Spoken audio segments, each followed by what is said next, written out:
dead. Maybe I'd be lucky, crippled or disfigured, but mostly I would be food for the ravens. As a child, it seemed that none of my friends had ever been caught doing anything wrong, but not me. Every time, if I did something, my parents would see it. If I said something, my parents would hear it. How is it that my father would show up just at the right moment? I always got caught. I have always had my failures exposed.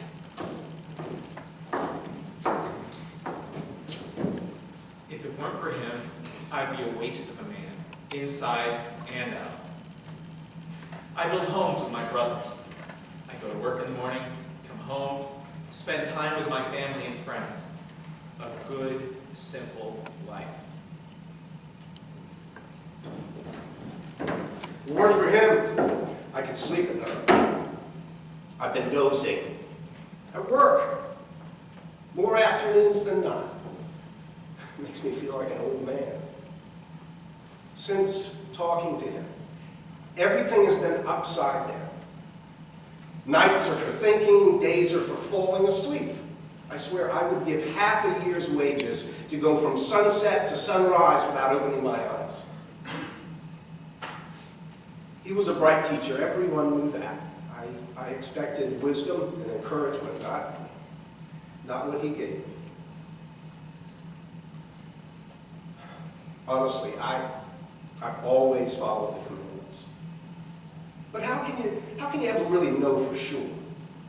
When I needed to know. Good teacher, please tell me, what thing must I do to get into heaven? Oh, exposed I was. When they burst into the house, they caught me with a man, and they dragged me out of the house into the middle of the street, not even letting me get dressed. I was so afraid. All I had was the sheet. But they turned their heads.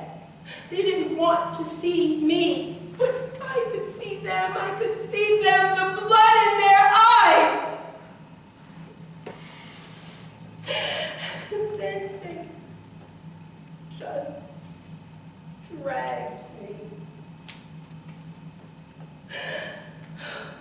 Front of it.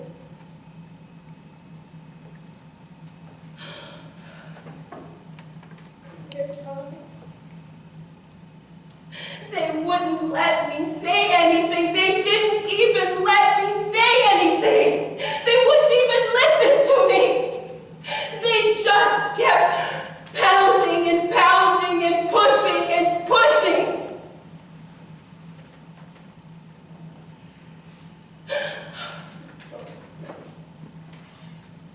Such a shame.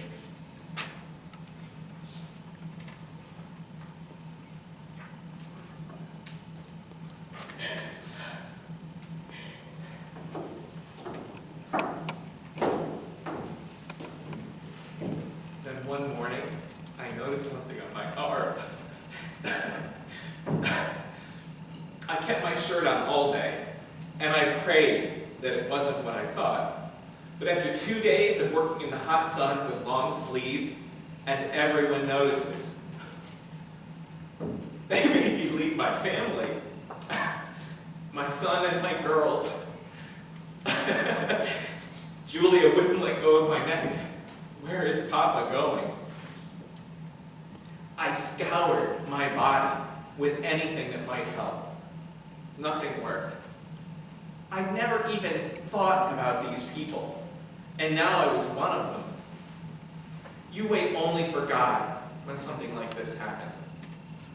I did everything that I was instructed to do. Wore torn clothes, prayed, called unclean as I walked the streets. All of them. The third night away from them, in this camp, I went back into town and stood outside my home. And my children were just 20 feet behind that wall, and I wasn't allowed to see them or touch them. He looked at me. Though I'd not met him, I believed that he understood my situation, my good choices, my doubts. He answered. His words invaded me like a parasite, and still they sit in my belly and continue to eat at me. Sell everything. He said this with intensity and I admit, what seemed like compassion. But his words have offered me no compassion since then. At night I lay in the blackness and I hear his words 1,000 times. Sell everything. He looked at me and he said, sell everything and give to the poor, and then come, follow me. What was he talking about? He couldn't possibly mean that I should sell everything I own. I'm a wealthy man. I have worked my whole life long. And I'm supposed to give all that up?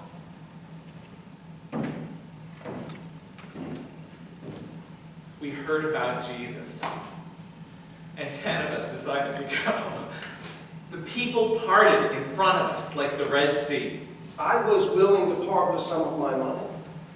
A lot of money if necessary. To pay for a new well, an altar, something tangible, something I could do. I would have supported him for 6 months if he'd asked me to. When we saw the crowd, we yelled his name and begged for mercy. He came and stood next to us, and then told us to go and show ourselves to the priests. Have you ever seen a stoning? It's awful! People, everyone screaming and yelling and grabbing for rocks. They're no longer human. Everyone is an animal. Even the people who are watching. And then they drag me to him. Right there in front of him. And they said no. They demanded. What do we do with her? They despised him as much as they did me. I was terrified. And then he just didn't say anything. He simply ran his fingers on the ground. Everything was quiet. Everything was slowed. My heart, their breathing. And then he said, those who are without sin, let them cast the first stone at her.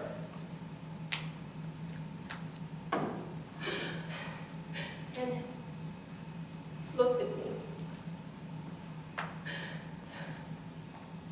And afterwards, he was quiet. He didn't say anything.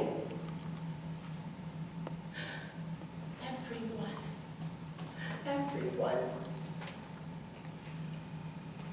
was fixed. And he made them human again. On the way, I saw the face of the man next to me come clean. We felt our skin changing. I watched my hand return to normal as I walked. But sell everything? I came to him for peace, and he gave me more confusion, more doubt,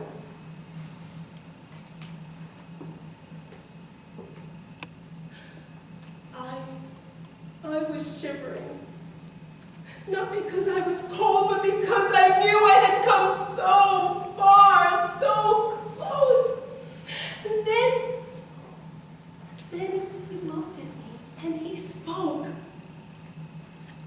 I felt mercy coming from so very, very far away.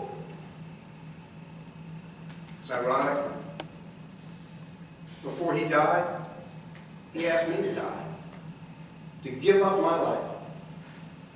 What kind of a thing is that to ask of me? If it weren't for him,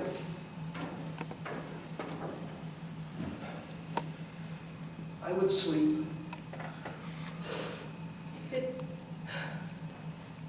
If I had not been caught, if I had not been exposed, I would never know that God has mercy. The others ran to their homes, but I stayed still, kept my heart still until I could find him again and thank him. He simply smiled. If it weren't for him, my life would be lost. He has mercy. He has healing. He has compassion. He has rest.